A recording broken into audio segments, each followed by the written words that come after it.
she listened to Nike in Boya, and she said, I have told you that someday God would send someone to tell us about the real God. And these two are the ones that I have prophesied.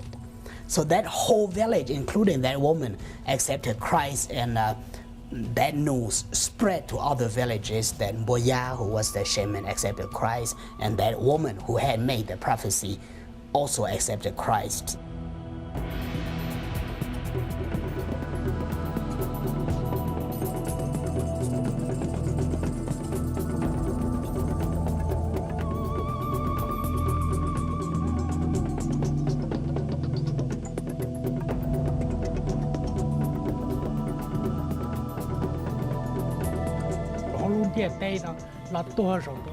Many of these shamans who were very heavily involved, even before the missionaries had came, they witnessed that a lot of the demons that they were involved with ran away from them, and so they were confused and could not explain why. They knew that there was something great that was coming to them, but they didn't know when or how it would come to them. I experienced the same thing, having demons just flee from our village. So a lot of things that they were involved with demon practices were no longer working.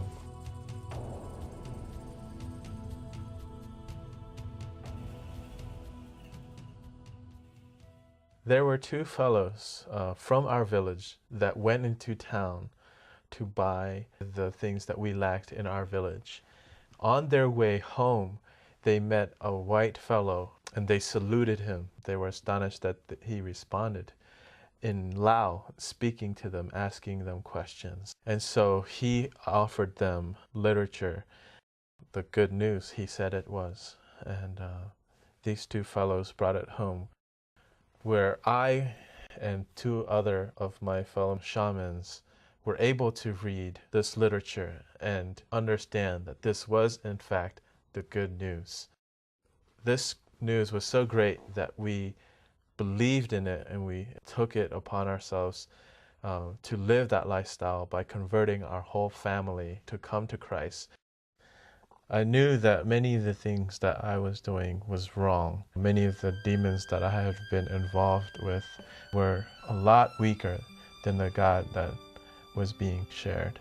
And when I first read the Bible through Genesis, I then knew from God's creation that He was the creator of all things, angels and demons and human life.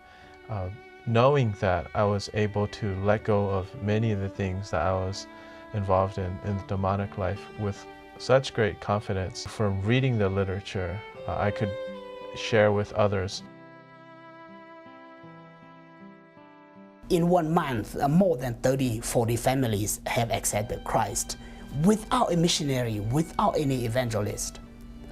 It was several months later that they heard that, missionaries came to Siang Kuang and had led several people to Christ, and they had built a church, and they will dedicate the church. So 8 men from that village decided that, well, we have accepted Christ only through this book, but we have never seen the missionary, we have never seen any evangelist.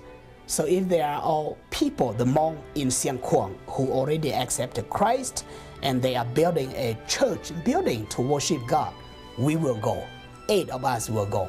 So they traveled several days to Siang Kuang. And it was then that they actually saw the missionary, they actually saw the evangelist, and they talked to them and encouraged their faith. And they returned to their village and continued evangelism.